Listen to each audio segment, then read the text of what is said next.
Hello and welcome to University and Everything in Between. I believe it's episode 8 now. I'm very excited. We're getting through them nice and quickly. This week I'm joined with Alikee. How are you doing? Are you good? I'm doing great, thank you. How are you? Yeah, I'm really good. It's always a bit of a weird dynamic doing these sorts of things. Like, have you ever been on a podcast before, or is this like... No. This like... I've never been on a podcast before. No, this is very exciting. I hope you enjoy it and you get something out of it and it's not too like sort of fish out of water style stuff. But so I planned, obviously with each episode I tailor it as much as I can to the person that I'm talking to. So I'm planning to talk to you about veganism. I want to find out about how it works and how to do it properly and some of your favorite recipes and stuff, and just talk about like the different things that come along with that. And then sort of a little bit about what it's been like sort of traveling to and from like Italy between, especially for the last few months, what that experience has been like. Whether it's easy or difficult and stuff. Yeah, definitely. And like traveling abroad and how you've been managing that sort of stuff. And we'll just I've got some other things that I want to pick apart about what you do and what you get up to. Yeah, sounds great. Yeah, I'm excited. Is there anything that you're doing at the moment that you want to like shout out to people that are listening? Yeah, so I run a YouTube channel called Alikee's Corner, and on it I talk about veganism, sustainability, kind of mixed in with student life. And I've also recently opened an Etsy shop where I sell cards, postcards, all that sort of like arty part of my personality. So that's been keeping me very busy. Yeah, I can just imagine. been designing stuff, sending out postage and all sorts of stuff. But so those are my main two areas, other than obviously studying, which is soon going to be taking up my life again. Oh yeah. Yeah. Won't it be us all? But that sounds like it's quite a lot of work setting up an Etsy shop. Has it been fun doing that? Yeah, it's been so fun. So I kind of decided to do it on a whim when I was back in Italy. I was like, I'm going to open an Etsy shop, and then in the matter of like 4 weeks, I just kind of set it up, designed all the things, ordered them, did everything. So yeah, I opened it about a week and a half ago now. So yeah, it's really exciting. Yeah, it's always good to find things that you can do creatively. I mean, the last few months especially as well, finding stuff to keep you busy. Obviously, when you're at uni, unlike most people, I'd assume, one of the most important things is like learning how to cook and finding things to eat and stuff like that. And yeah, all of the people so far that I've spoken to, pretty much standard diet of like, the classic student. It's usually like, meal deals, ready meals, that sort of thing. There's no real, importance placed on what you're eating. It's more just like eat whatever. As long as you're eating. Yeah. But for someone like you, I feel like you must put a hell of a lot of thought into what you're eating. And it's not so much on a whim. It's just whatever's in the shelf you'll have. It's more just like you got to do a lot of research. Is that what it's like? Yeah. So I really enjoy cooking. I actually moved out of my family home when I was 16. I came over to the UK from Italy to go to boarding school for 2 years, and then I worked in London last year. So I had a year to kind of experiment with cooking, and probably I had kind of the student experience of eating and cooking last year. Yeah. Because I wasn't a vegan yet, so I kind of was just eating random bits and bobs. But this year, definitely, because I love cooking so much, I put a lot of time into it. And as you said, like I've had to do research to make sure I'm getting all the right nutrients and to make sure that everything I'm eating is healthy and is, giving me a balanced diet. But yeah, I spend a lot of time cooking. All my flatmates would say I'm the person who's in the kitchen the most, just constantly trying out new things. So I really like it. That's what I love the most about going to uni, not going to lie. Just like making the kitchen smell great with just all the different types of food. Yeah, our kitchen did not smell good most of the time, but not because of my cooking. No, I can imagine. It smelled absolutely terrible. So every time I went in, I was like, as many spices and things that would kind of change the smell up a bit. Mask the smells, yeah. Exactly. For real, like moving into my second year house, I was like, I took so much pride in just unleashing the aromas of like, I mean, I'm not a vegetarian, so the aromas will be slightly different, but it's a great feeling to do that for sure. Yeah. When your food smells nice, then it's probably going to taste nice as well. So it all works out. You'd hope so. But yeah. I mean, you just mentioned it, but what's the difference in terms of trying to be vegan in the UK versus trying to be vegan in Italy? Like, how much does it change in terms of what you can eat? Yeah, so it actually changes a lot because I only became vegan in January, and I haven't been back. Hadn't been back to Italy because I was planning to go back for Easter, but obviously that was cancelled. And I've just come back from spending a month in Italy, and I kind of got there, and there's just nothing. Like in the supermarket shelves, there's like no vegan cheeses, no vegan yogurt, no vegan anything. They have a few like vegan burgers, but that's Yeah. like the extent of the range. Whereas obviously here in the UK, you can find hundreds of different types of food items you could buy. So that was definitely, I noticed that because I went to the supermarket one day, I was like, I really just want a pack of biscuits, and I couldn't find any biscuits, and I was just like, why am I here right now? But it's definitely a lot harder to be vegan in Italy than it is here. Like no, even restaurants don't cater for vegan meals at all. I mean, I was supposed to go to Italy last year, and because of that, I can't, say for sure what it's like to eat in Italy. But from just what I can imagine, it doesn't seem like it's a particularly, vegetarian or vegan focused society. Like a lot of their meals are like, have bacon in them or pork or mince. Yeah, definitely. We have so it's very regional food in Italy, so kind of like depending on where you live, the food will be very different. You won't find the same things in two different regions. So in my region, it's mostly is actually vegetarian, which is great, but it's all very, very, very cheese based. So right. Works well if you're vegetarian, not so well if you're a vegan. So when I was back in Italy, I actually just ate a lot of vegetarian food because I love going out for lunch and dinner in Italy, and so I just kind of decided to just eat cheese, and that was just gonna have to work. Yeah, because there was no other option. Yeah. You must still be able to eat pasta without the egg in it, though. Do you try making your own pasta? Yes, I actually made my own pasta last night, the first time that it worked. Congratulations. What type was it? So I just made tagliatelle. Oh, I love the Italian accent. It's you've sprung that out of nowhere. So I just made those, and I made them with a zucchini or courgette pesto. It was delicious. I was so happy it worked finally. I tried making it a few weeks ago and it absolutely failed. So it was great. Filmed a video about it as well, so I'm going to put that up soon. I'm just very happy it worked. Love the Italian accent, by the way. Thank you. Do you just pull it out as like a party piece? I love it. Whenever I can say anything in Italian, I'm always like, lasagna, tiramisu, just like anytime I can. But no, I love being able to speak Italian. Yeah. I'm guessing you don't get to try it much being in the UK. And no.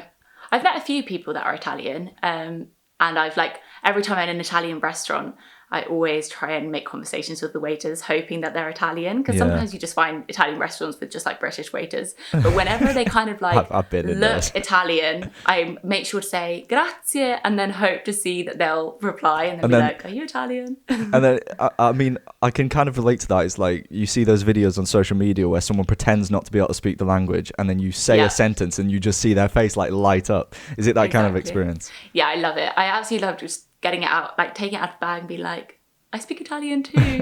And it's just, Italians are so friendly as well. So it's just, you're going to make conversation if you start speaking Italian. So yeah. That's cool. I like that. I mean, circling back to talking about food. Yeah. Where is, because obviously, where would you say is the best sort of regional pizza in Italy? I'm assuming you're going to say somewhere like Napoli or something. Yeah, I'd say probably yes, but I actually just love, I'm not going to lie, this is going to come, but I actually don't love pizza. Speaking to the wrong person here. I know, I don't love pizza. I've learned to enjoy it throughout the years. I think since coming to England and trying chain pizza, I've really learned appreciation for Italian pizza. Yeah, I'd imagine you would. Yeah. Even I can probably tell that it's not that good. In my region, as I live pretty close to Milan, there's just some amazing artisanal pizza places which make tall pizza. I don't really know how to call it in English, but it's just kind of pizza dough which is really thick and just smothered in tomato. It's just so good. Yeah. So I would say I love that, but I think it's because we have a lot of regional pride within us. Our food is the best. That's good. That's what it's all about. Yeah. But where's, I mean, as a person who then doesn't like pizza, from an objective Yeah. standpoint, where would you say is probably the best? Oh yeah, definitely Napoli, because you have to go to where it's, where it started, and then there you're going to have the most variety as well. So Yeah, I need to go. Yeah, I definitely. saw this fantastic pizza made that had so the edges, like a stuffed crust. So they put tiny balls of like ricotta cheese, and then he folds it in. I know it's like it's not really not something vegan, that but you'd that's eat, fine. Yeah. Still sounds good. but tiny balls of ricotta cheese around the edge, and then folds the sort of crust into like sort of these pointy star shapes all the way around. So you get like tiny ball of ricotta cheese inside the pastry at the top, and then the Yeah, tomato I've seen that cheese. actually. It looks Yeah. fantastic. It It looks does. really good. But Definitely to try a vegan version of that. yeah. I mean, what are some of the vegan alternatives for the different cheeses that you could use? So I personally don't like many of the vegan cheeses. I think that's the one thing that needs to improve. But there is this cream cheese by a brand called Coco, and it's just like Philadelphia, and I think that is absolutely delicious. I literally have it every day. I love it. But I've not found a cheddar yet, which I love. So if anyone who's listening has found vegan Has any cheddar advice? which tastes good, let me know, Send because I'm looking some for one. Exactly. Send some to the Uni of York. We could use it. Exactly. Yes. I want to take it back and take a look at from like a proper analysis of how someone chooses to become that. So you've started vegetarian, and then I imagine you turn vegan. But what gets you on that road to do that? Is it more from like a moral perspective? Is it more from like you massive advocate of sustainability? Yeah. Or is it just keen to try something new, wanting to be unique? What's going on? What's going on over there? Exactly. So my brother became vegetarian when I was 16. And that was definitely the first time I started really thinking about it. I'd never necessarily thought twice about eating meat. We never ate meat much as a family. So we ate it maybe 3 times a week, but that was like the extent of it. Yeah. So when he became vegetarian, we started eating a lot more vegetarian food, just because obviously we weren't going to cook something different for him. And so that was kind of started my vegetarian/vegan journey. And then when I came to London to work, I decided to become vegetarian, and that was all for sustainability, environmental reasons. Yeah. Being vegetarian/vegan is one of the best things you can do for the environment.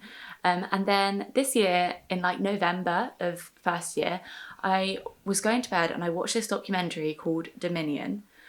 Honestly, should not have watched it before bed. I was crying my eyes out. It was like What was honestly it the worst thing about? I've ever watched.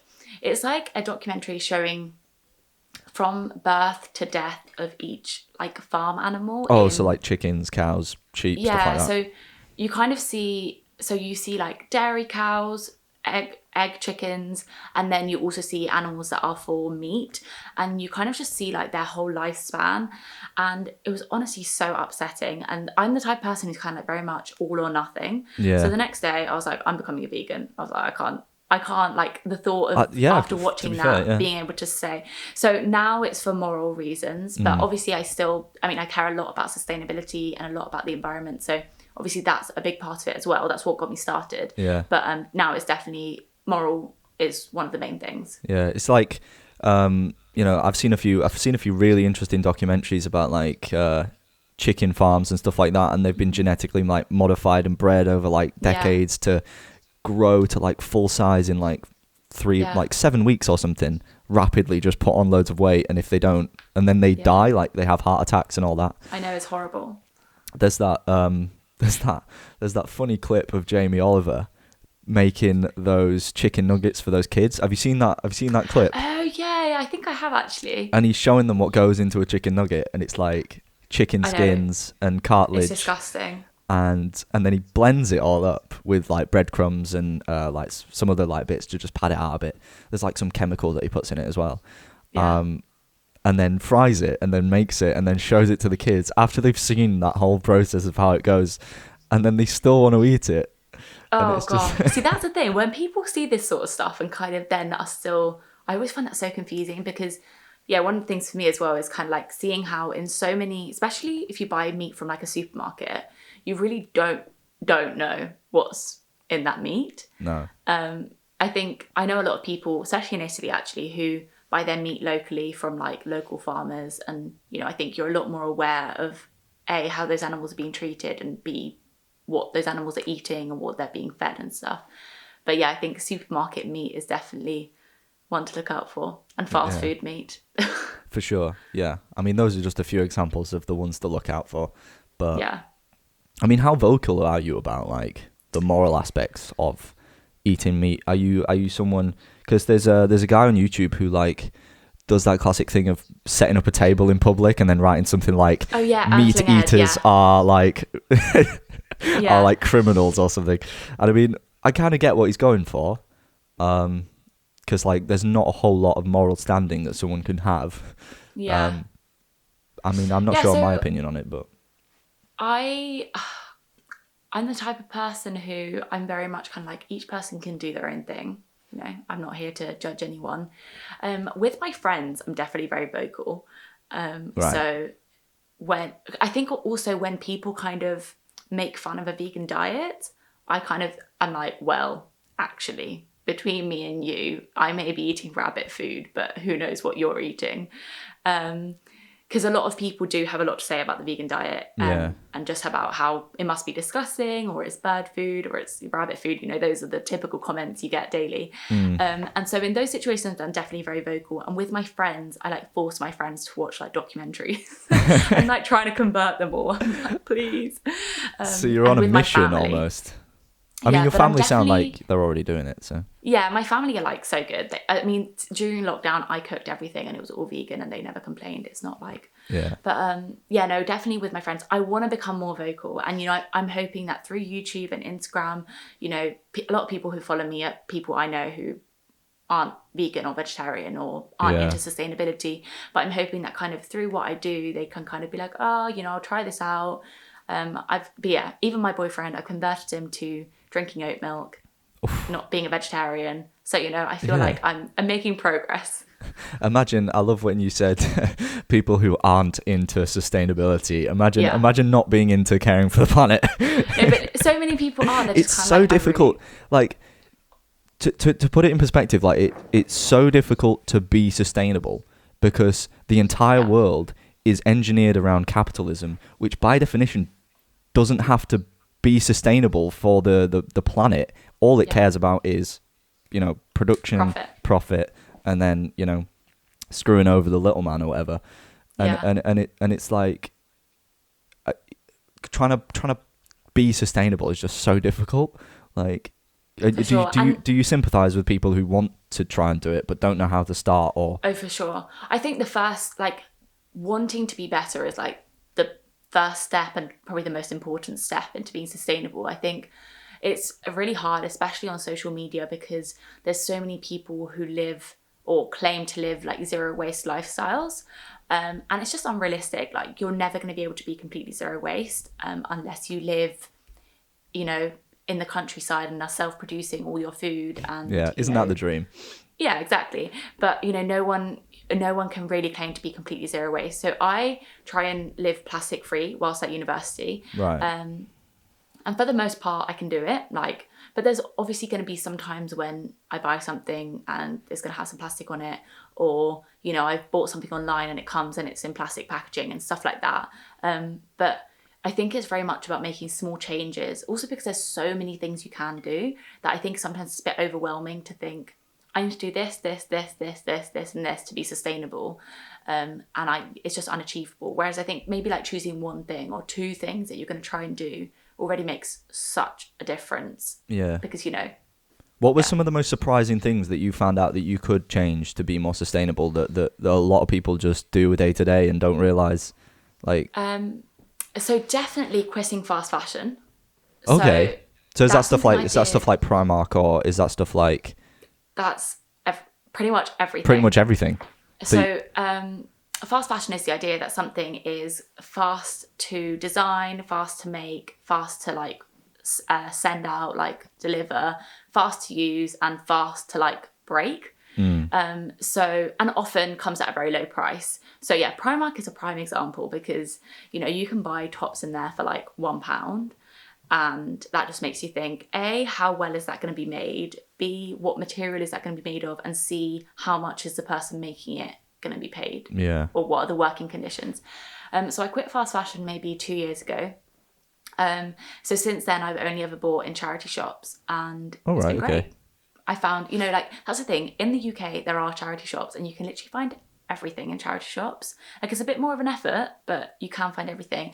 Yeah. That was a massive change, and that's something I am actually very vocal about as well with my friends, and also on my social media. I'm very passionate about slow fashion and trying to like slow down the pace at which we buy stuff. So stuff like ASOS you must just hate, because that is literally like, that business model is just getting stuff to you as fast as you possibly can for as cheap as you can.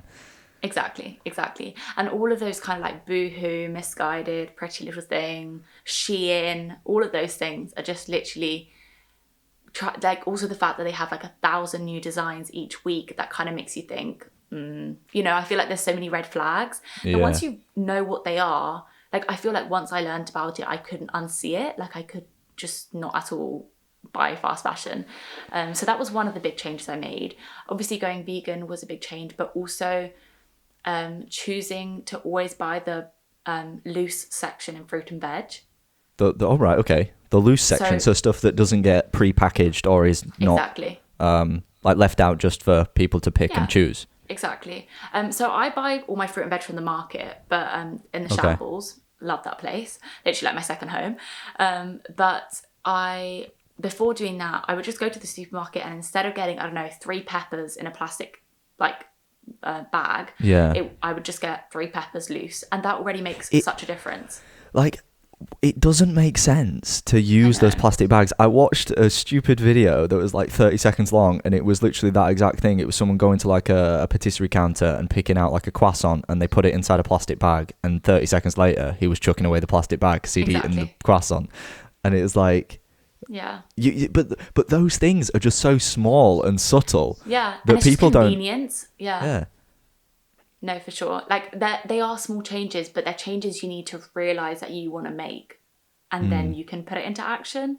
But if you're not thinking about it, you're just going to continue buying what you've always bought. So you're just going to continue buying the peppers in the plastic bag, or, you know, the bananas with the plastic lining around them, all of these sort of things. And so that was the first thing I did. As I said, now I try and live pretty much completely plastic free at university, but that was the first thing, just buying fruit and veg out of plastic. And that, I think, is a huge thing. Reducing plastic is super important. So. Yeah. I imagine that must be really difficult at uni, especially trying to be plastic free. What's that like? So as I said, I buy all my fruit and veg from the Shambles at the market. Yeah. And I love that because you kind of like, you're with local people, you're supporting a local business and a local farm. And I love that. And then for all my other ingredients, I buy from a place called the Bishy Way, which is, I like the sound of that. It's a bulk store. So you go with your own containers, and they have like bulk bins, and then you kind of like empty the bulk bin into your container, and then you weigh it before and after, and you pay for your weight. That sounds well good. It's great. Again, love that place. So I go there, and then for anything, I buy cans and jars. And I buy those just like in a supermarket. But there's a big misconception that I live a way more expensive lifestyle because I live with reduced waste. I was going to ask that. I was going to ask you that. Like, it's difficult to obviously put a figure on it and really like identify how much it costs in comparison to like a standard. Well, I mean, obviously each person chooses to buy different things each week, and I'm seeing as I love cooking, I probably also buy slightly more expensive things, but I spend less than most of my friends who are meat eaters and use plastic. So, there's, at the end of the day, I do actually spend less than them, even though I technically live what people consider to be the more expensive lifestyle. So I'm not saying that everyone could afford to live, like, to buy plastic free completely and to buy all the vegan maybe things that are a bit more expensive, but it's definitely not necessarily more expensive than the other option. From an economics perspective, it can be slightly cheaper depending on what you get. I mean, it's great. It's great that you say though that you're supporting like local markets though. Like I think that's important because obviously that isn't something that survives all the time around the country. Sure. you know, like with local markets closing down and not being as popular. So it's great that, you know, you're putting an emphasis on the importance to support those local trades, which is good. Yeah. No, it's something I really enjoy. And I got to know like the people. I always go to the same stall in the market for fruit and veg. So I got to know them, and I kind of just always go and say, hey, how are you? You know, we kind of like... Yeah, you get more like a personal... A bit of a relationship. Bit of a relationship, yeah. Do you get like... Do you ever get like a bit more put in for you or a bit money off That's sometimes? the thing, like they're so like nice because they're just like, I don't know, I always feel like local people who like own farms are just so nice. They just kind of like, oh, here, have this, or we've got this in special offer this week. And it's just lots of things which you just know they care about so much. And I think it's really nice. Yeah. You're not going to get that kind of relationship with the guy working behind the cashier at Sainsbury's. So. No, exactly. Were they the main sort of things though that you've found that changing was the most important and impactful thing that you did? Yeah, definitely. Oh, that's fair. What are some of the things that you think people could feasibly and realistically achieve? Are they some of the things anyway? Or? Yeah, well, I think it's really hard because obviously for me, these things feel really easy now. I'm kind of like, it's just my life. But I realised that for someone who's maybe starting way, way, way back from where I was 4 years ago even, it's a lot harder, the idea of going from eating meat every day to being a vegan, you know, or things like that. But I think it's just reduction. I think it's like in life with all of these things I've been talking about, fast fashion, being a vegan, plastic free, all of this sort of stuff, it all comes in like steps. I think reducing your meat, reducing your plastic, reducing your like how many clothes you buy, that's already such a massive improvement, and it just goes kind of like step by step. But I think before even that, doing your own research is key. Yeah. Once you've done your own research, you know why you are doing something, you know what you stand for, you know why something is important, and it's a lot easier to make a transition. So with obviously people finding conflicting advice with things like diet, it can be quite important to make sure you're not making those mistakes in terms of what you're eating and making sure you're getting the right nutrients. What would you say were some of the mistakes that perhaps you made early on about eating and things and making sure you're like getting enough? Protein is a main thing. So when I first started, I knew from the get-go that I had to, so when you're a vegan, you have to take a supplement for B12. That's the only thing which is pretty much impossible to get. You can get it in a vegan diet, but you just have to eat so much spinach and kale that I just think you literally would become a rabbit. So one thing I definitely think I got wrong at the beginning was I knew that I had to take a B12 vitamin. Yeah. So that's the only thing which is pretty much impossible to get in a vegan diet unless you eat a lot of spinach and kale. And so I kind of didn't really think about it until maybe a month or 2 months in.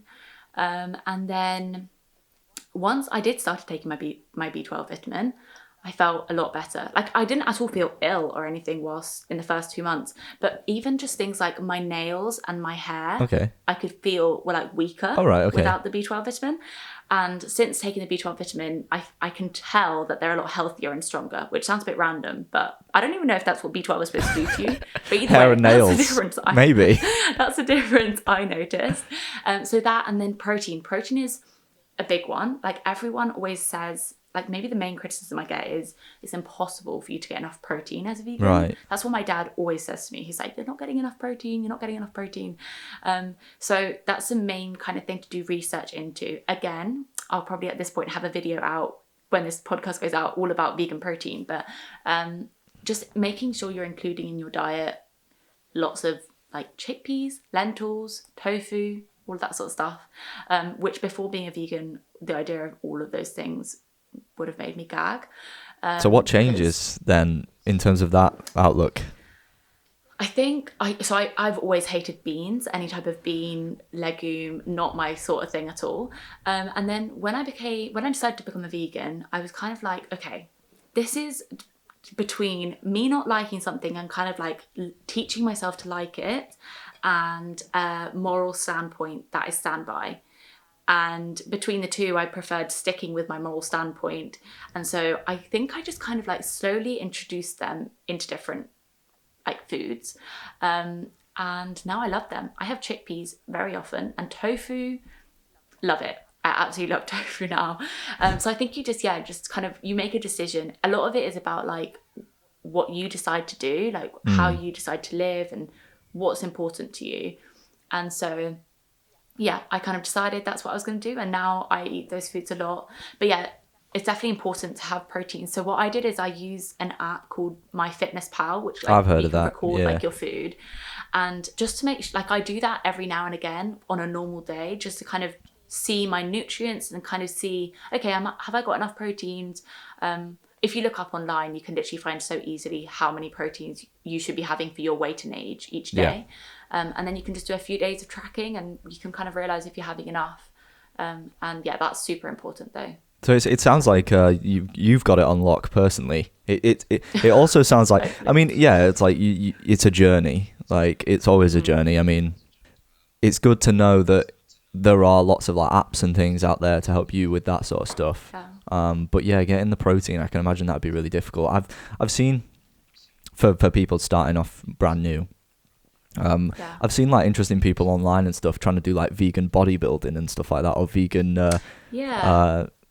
you know, like going to the gym and trying to do that because that's have enough proteins for that. Yeah, because that's seen as quite like a, you know, a very traditional thing that you have to eat meat and you have to get more protein in to do that. And seeing people that actually are successful at that is quite interesting. But yeah, there's a documentary on Netflix called Game Changers, I think. I've not watched it, but I've heard that that's a great one for boys to watch because it's all about kind of how you can do a lot of sport. Obviously girls as well might be interested, but I've heard that this one in particular is geared at boys. Right, yeah.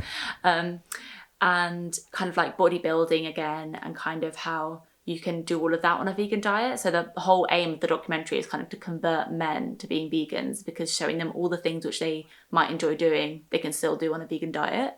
And so I've heard that one's really good. No, that's cool. Yeah, I think it's important to you know, as you say, research and watch things that are really entertaining as well in terms of that. It's like making more of an emphasis on representation in like popular media for people on those kind of diets. It's the same thing with like, you know, seeing like the BBC did like one of its first like gay kisses on a show, and it's like in a similar vein, it's just like trying to make sure there's more representation of that sort of stuff, because then it might encourage people to see it. Is there anything else that you've been watching recently in terms of documentaries or? Well, I feel like after I watched that first documentary, I was a bit traumatized. They try and shock. That is like one of the big things. It's like shock appeal, isn't it? But I think, yeah, it's shock appeal, but also that's just actually what happens. So I think you get shock appeal, but you also just get like an immense quantity of like kind of like guilt. I don't know. I just felt overwhelmed by the guilt of my life. But I watch a lot of YouTube. I love YouTube. So I watch a lot of YouTube, and on YouTube I follow a lot of people who live vegan lifestyles or live sustainable lifestyles, and I feel like that's a great place to get A, information, B, inspiration, you know, ideas, lots of different things. So yeah, I really enjoy doing that. In terms of inspiration, I was taking a look at your Instagram account, and I couldn't help but see just how like aesthetically pleasing it is, with like, you know, all the photography styles of the food, and then like the mini graphics and stuff. Where does the inspiration for that sort of stuff come from? So I have a friend in Italy who has an Instagram account where she pairs food dishes to art. So she will kind of like have like the slidey Instagram things. I'm not really sure what they're called. I'm not very tech savvy. And then she'll have a photo of like a meal on one, and the next one will be like a photo of an artist's painting. And I remember she'd been doing that for years, and I'm always so like in awe of her photography and of her art skills and stuff. Yeah. So that's kind of where I got inspiration for the photos of the food. And with the infographics, kind of like talking, I use that kind of more for sustainability purposes. So it's really hard to post on Instagram about sustainability because it's not like I'm going to post a metal straw, like a photo of a metal straw and be like, let's all stop using plastic. So I feel like having actual information, because once again, like doing your research, knowing facts, knowing figures helps to kind of reinforce ideas. So that was kind of, again, I think I just saw other people were kind of doing that and I thought, great, that looks good. Instagram is not my forte. I I was telling my boyfriend earlier, I find Instagram very overwhelming. Oh, it can be. I way prefer YouTube. I'm the same. Everything's overwhelming. I don't know what to do. But like, yeah. have you had anyone like approach you about saying like, "Oh, I saw that thing you did, and it's encouraged me to try something new," or because I think that's like quite a fun thing that can happen from doing this sort of stuff. Yeah, no, definitely. So so I've had quite a few people contact me who I know who have been like, oh, this is so cool, like I'm gonna try and do this, or I'm gonna try and do that. But I think it's especially with the recipes. So for example, I made some cinnamon buns on my YouTube channel probably like 2 months ago at this point. And I had so many people message me being like, I made your cinnamon buns, they're delicious.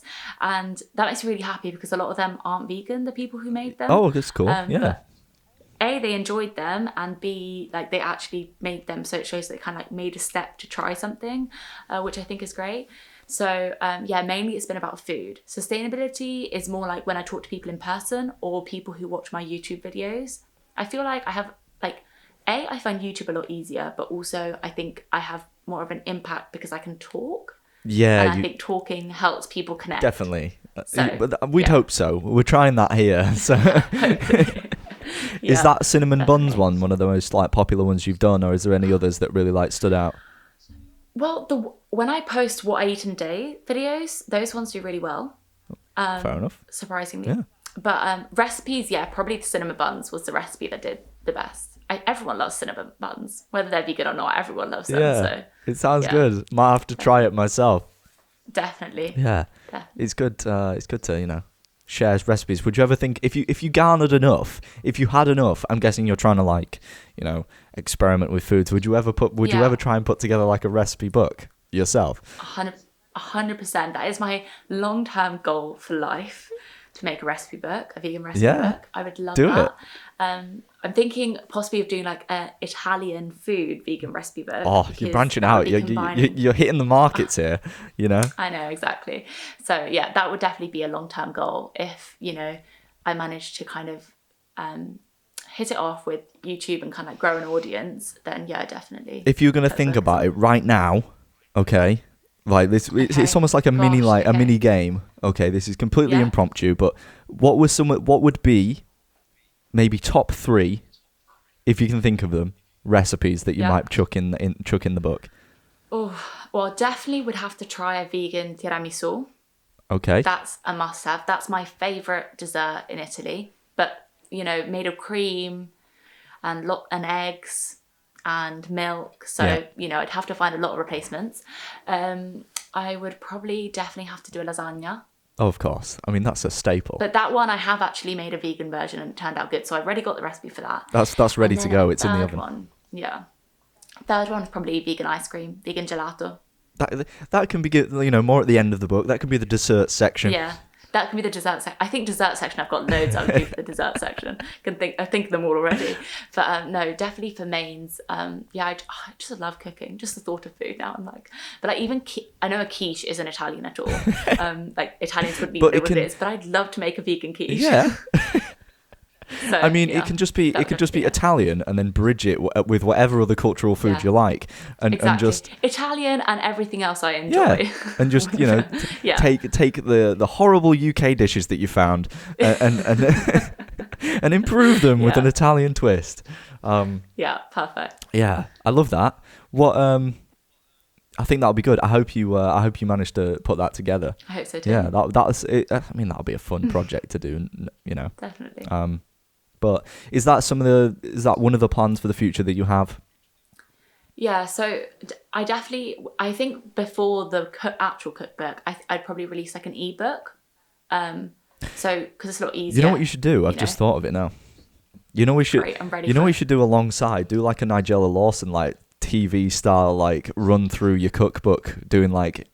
Yeah. Because you could add like a little bit of personality to it. You got your kitchen. That's like a whole series of cook. Great. There we go. No, my plan is in January to do a recipe every day for Veganuary. Yeah. And so I'm hoping that series will do like really well. And at the moment I'm really working on just like growing my YouTube channel. I only started it during lockdown, so it's been kind of like my lockdown baby. You and me both. You and me both with this. Exactly. So I'm working on that, and yeah, again, growing my Etsy shop, and those are like the two things I'm like really working on. And yeah, so I'd probably make an ebook sometime in the future if everything goes well. Yeah. Well, props to you. Hope it goes very well. Thank you. What would you say needs to change for it to become more sustainable or more viable for general people? I think more sustainable, definitely, to be able to find more vegan food out of plastic. So kind of every single... Okay, so except for Stella McCartney. Is that her name? Linda McCartney. I was like, who's Stella McCartney? Is it Linda McCartney? Her sausages and her burgers and all that stuff come in cardboard. But every other type of vegan sausages and all of that sort of stuff comes in plastic. And I think improving that would help be more sustainable. To help it be more like achievable for people to actually do it, I think better vegan cheeses. That's an important one. Because I think a lot of people don't go vegan from being vegetarians because they love cheese. They just can't. They just can't give it up. Yeah, like I definitely used to be one of those people. I used to love cheese. So the thought of giving up was really hard, especially because I knew that there was really not many good vegan alternatives. So I think there needs to be an improvement in vegan cheeses. I think that's the main one. Absolutely. Yeah, I can imagine a lot of people would be like, I can't give up cheese. Exactly. So yeah, I think that's an important one. Yeah, I'd agree. If they brought out some like properly good tasting, I think most of the time it's just some of the main things that can really put people off is texture and flavor. Like if it's a weird texture but a good flavor, it's like it's like, you know, you need those two. You need to nail it. Yeah. But absolutely, Sure. definitely need some good vegan alternative cheeses for sure. Definitely. But I want to talk about, obviously, being from Italy and studying in the UK. Which is better, UK or England? So between UK and Italy, gosh. So I think definitely, obviously, food and weather-wise, I would pick Italy any day. I'd I'm agree. literally here today with rain outside, and it's probably like 35 degrees in Italy at the moment. But, Don't think about it. Don't think about it. Yeah, exactly. No, definitely I would pick Italy for that. I've really enjoyed studying. So I studied my whole life in Italy until I was 16. And then, as I said earlier, I came over to the UK and went to boarding school for 2 years. So I kind of had a weird experience in England because obviously it wasn't like the typical experience. But I definitely way preferred that to Italian school. Right. And I definitely prefer English university to the idea of going to an Italian university, just because it's very different. And I think this works a lot better for me and what I like and all that sort of stuff. Do you know what the differences are between? So at university in Italy, often you still live at home and you commute. So you'll normally just go to like the closest uni to your house. So where I live, most people go to uni in Milan and they'll just commute every day, like an hour by train. And so that's already something. And I think a really important part of university in the UK is like the experience. That's the big moving out. That's the big thing. It's like independence. Most people don't even come to uni for a degree. They come for the experience. Oh God, tell me about it. So yeah, that's definitely like for me. I think I would just hate to be living at home still and kind of be commuting when I could be living, you know, by myself and doing all my own stuff. And yeah, definitely. Yeah, definitely. Big part of uni is that independence and moving away. For sure. So, like, I won't go as far to say that you're an international student because obviously you live in the UK and you've been here for like quite a few years. But as someone who has like lived in Italy for most of their life and gone through the education system, and is technically, some might say, an international student, is there anything that you've noticed perhaps that is slightly different for people coming from another country that you've known studying at Uni of York? Is there anything that you didn't realize would be like that? Or yeah, so definitely the first thing I noticed when I came to the UK a few years ago, but maybe I noticed it more even when I came to uni, is that, and this is mainly I think coming from an Italian culture more than being international in general, is that people here don't really touch each other. Like In Italy, You're just everyone hugs all attacking. the time. You're just attacking my British sensibility here. We do not like, express in Italy- emotion. You know that. I know exactly. Whereas I'm someone who I'm very passionate about talking. I love talking, but also I'm used to like hugging people. I'm used to kind of just like being very tactile, and people here don't do that at all. Like here it's a miracle if you hug someone you know. And so Oh, wow. I definitely noticed that. Like I had to like learn to kind of like Not kind of compulsively see hug someone and be people. like, yeah, exactly. So that was the first thing I noticed when I came over. But I think that is mainly just because in Italy we are so like expressive with our emotions. But I think, yeah, it's. I mean, I think you also- need to find some different people to speak to, because a lot of people I know are completely fine with hugging and stuff. Yeah. Now, Like- when I met my flatmates, we were all kind of like, okay, we all kind of just like cuddling, and so we literally Cuddling. most of our evening was like watching TV, all of us girls just on the sofa, kind of like, and that was really nice. No, but when you first meet people, Oh, yeah, I'm just yeah, used yeah. to when you first meet someone, you're like, hey, It would you be a know, bit hug. weird to just in the UK to just go up to someone you've never met before and just hug them. But then I Yeah. guess that happens in Italy, that you just Yeah, casually just definitely. hug people. Yeah, I don't know. I just feel like but also like with our opinions, I'm very opinionated and I'm happy to tell everyone about my opinions.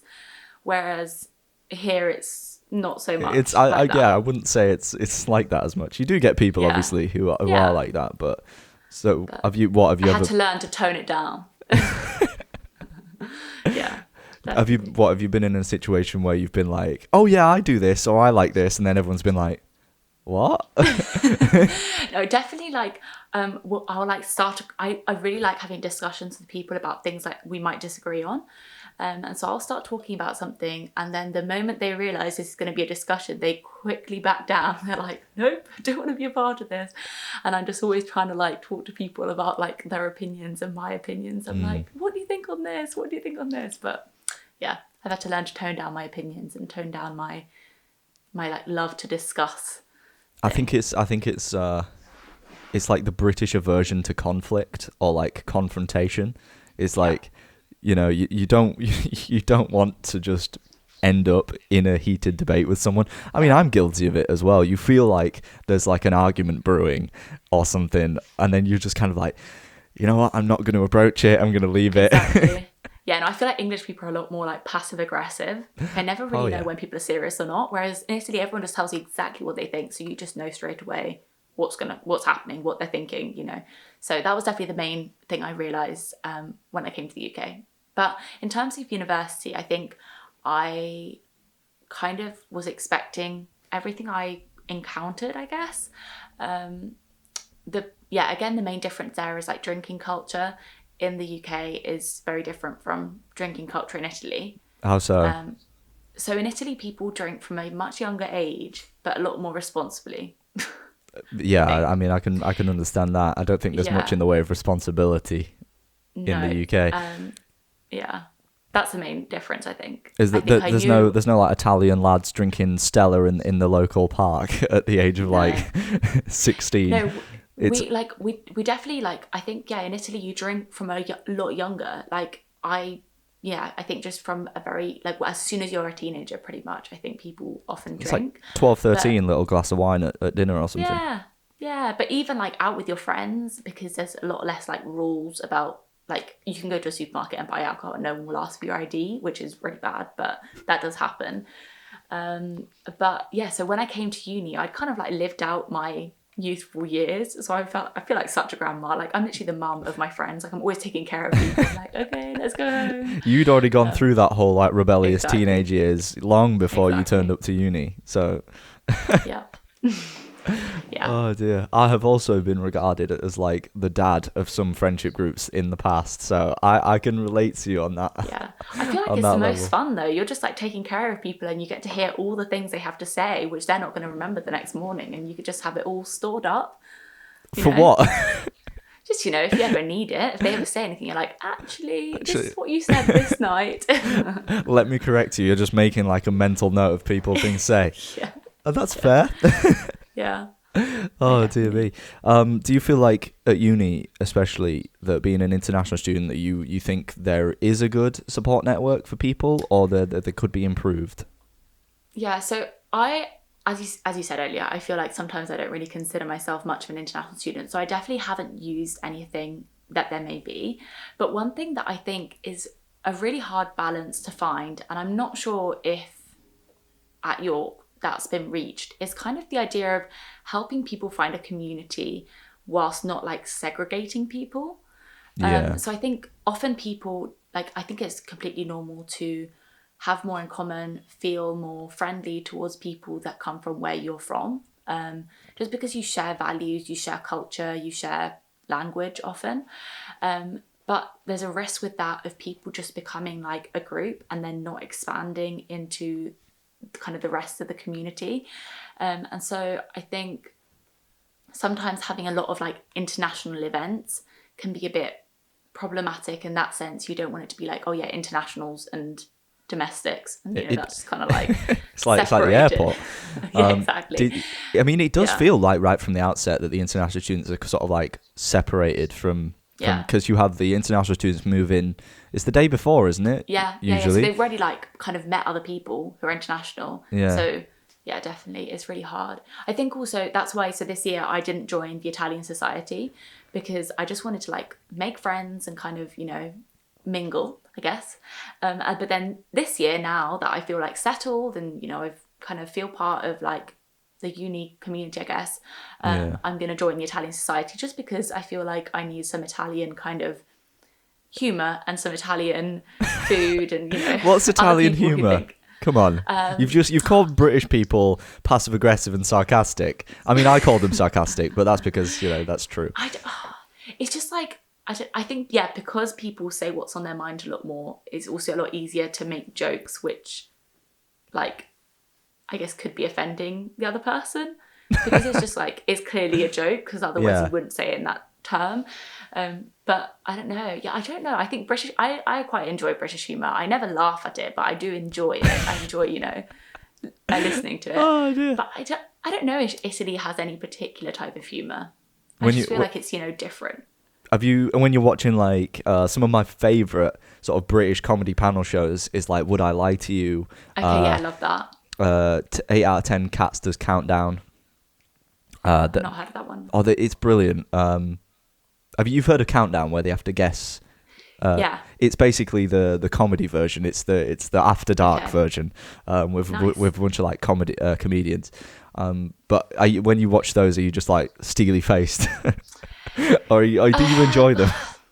Would I Lie to You? I sometimes laugh at. Would I Lie to You is the funniest. Yeah, I do like inside. I think, oh, that was kind of like funny. But I'm not the type of person who laughs out loud a lot. So I'll watch Friends and never laugh. And all my friends will be like, I mean, I don't like Friends, so. Oh no. I do enjoy Friends. My mum just sits watching Friends on repeat. So I'm just like, it's like, come on, you need to find a new TV show to watch. It's just one of a kind. Love it. No, but I'm not the type of person to laugh out loud much. So yeah, I find it hard to know when I actually find something funny and when I don't, because I'm like, I'm not laughing, but oh god, you got like an inner monologue saying like, this is funny, laugh now. Yes, exactly. Like the cues when they put up things saying now laugh. Laugh. Definitely. Oh god, I'm trying to like find things that you might find funny, but I mean, I'm sure people have tried and failed. My brother's the type of person, he finds everything funny that he finds online, and I just watch his things like, oh, I might find this funny, and then I'm always like, no. It's like, dude, it's just not funny. I know. But yeah. It's like hard crowd. Yeah, exactly. This next question then is going to completely fail because I was going to ask like, what is the most fun thing you've done at uni? I'm not saying you can't have fun. I'm just saying, well, what's the most enjoyable moment? I think very grandma of me to say this, but the nights in which we just kind of like all would cook and then sit around watching TV, like chilling, or like we would have like pamper evenings where one of my flatmates would give us all face massages, and it was so nice. Yeah, and that was really enjoyable. Or sometimes we'd go out for dinner. I always like the things where it's kind of like making a memory without really intending to make a memory. Yeah, spontaneous. If you know what I mean, like you're just living life. You're just living in the moment. It just happens. Yeah. Exactly. But no, I feel like my year was quite weird because, as I said earlier, like strikes, coronavirus, all this stuff happened that kind of made it quite like dramatic on one side because you've got all these things happening, but also quite mellow on the other side because everything's kind of like pushed back and it's not really normal life. Yeah. But no, I feel like I was really lucky. I got on so well with my flatmates. So I'm actually living with 5 other girls that I lived with this year. And we just made some incredible memories, just like kind of in our day-to-day, cooking together, dancing, you know, singing, all that sort of stuff. Just kind of like girly lifestyle, yeah. It's the classic just uni experience, spontaneous fun, you know, staying up till 3 a.m. watching films. Or even like staying up till 3 a.m. in somebody's room, just like chatting about like nothing at all. Yeah. Eating biscuits, living your best life. Yeah. Definitely. Really missing it right about now. Yeah. Yeah, I know. Getting all As I said, I was nostalgic. like, oh. Yeah. Yeah, exactly. Just excited to move back. Yeah. No, definitely evenings when my friends would go out, because often I wouldn't even go to the club. I was like, oh, not made for this. So, but evenings, there was one evening, it was one of my friend's birthdays, and I said to her, I was like, do you know what? I'm going to come out clubbing tonight. I was like, I'm making it. I'm doing it. Exactly. I was really proud of myself. I was like, I can't believe I'm going. And anyway, we were all kind of like getting ready and people started drinking and I'd had a bit to drink, but I wasn't at all like drunk. Yeah. And suddenly, left, right and centre, everyone's throwing up. Everyone's it was just honestly like everyone all of a sudden was just like not able to cope. And so we didn't go out clubbing, which for me was great because I didn't particularly want to go anyway. But I just had to like take care of all these people, like put them to bed. I love like that for me was one of the funnest memories just because we were just all, it was so surreal. Like as you were saying, it was kind of like, what is happening? Like sounds like everyone's just throwing up all at the same time. It sounds like some sort of like beginning of a disaster film. Yeah, no, definitely. It was a very surreal experience, but that was definitely one of my funnest evenings. Going out and I mean, York's not amazing in terms of that, but it's a shame you never made it to the club. No, I made it to the club 5 times. Oh, 5? Actually. Wow. Which, for me, I feel like every time felt like, oh gosh. But no, I went to the club a few times, but I very quickly realised it wasn't for me. So it's not going to be worth getting a platinum card for you, is it? It's like no, you're not going to make it back. You're not going to make that money back. Nope, definitely not. No, but I did enjoy it when I went mostly. But I enjoy mainly the part of like the beforehand and the like the afterwards. Yeah. Whereas the actual bit of being in the club, like that is the worst part, in my opinion. Yeah. I mean, I enjoy it, but so close to you, and I'm just. I enjoy it, but everyone's sweating. Yeah, it's not pleasant. I way prefer the build up when you're just in your flat or your house, just drinking with friends. That's why I always do the build up. I always say, yeah, cool, like, and then the moment they're like, we're going to the club now, I'll be like, I'm going to bed. Well, I'm going to bed. See you later. Yeah, going to watch some Friends in my room, in my bed. I'll see you guys tomorrow. Or you hear or probably later when I have to come and pick you up from the taxi. Oh yeah, true. For me, sometimes whenever it's like I'm not going out, it's usually hearing them like fall into the house at 3 a.m. Yeah. Yeah. Sounds about right. Yeah. God's sake. Is there any last sort of thing that really surprised you about uni apart from what you've already mentioned? I think especially in the age of social media we're in, you kind of surround yourself with people who think exactly like you or who think very similar to you. Yeah. So, you know, every single person I follow on Instagram is into sustainability, veganism, all that sort of stuff, or at least are aware of these things. And I think when I got to uni, I was kind of like, it really hit me that a lot of people actually have just never even thought about a lot of the things which I think about daily. And they maybe have things which they think the same of me. They're like, how has she never thought of that, you know? Yeah. But so meeting so many people who think so differently to me, yeah, definitely. Yeah, just to finish up, is there any last thing that you found surprising that you were talking about? Yeah, so finding people who thought different to me, but also when I spoke to my brother went to uni 2 years before me. He went to Birmingham, and literally all of his friends are like vegans, do yoga. They're all like very... Oh, wow, that sounds very zen. Yeah, all very zen. But also kind of like my idea of what university students are like. I don't know why. I've always had the idea that like people go to uni and they kind of find themselves and they kind of like... I don't know, yeah, become vegans, do yoga, I don't know, all of that sort of stuff, which is literally what happened to me. Like, I got to uni, like, second week, started doing yoga, loved it so much. It's like, literally love yoga.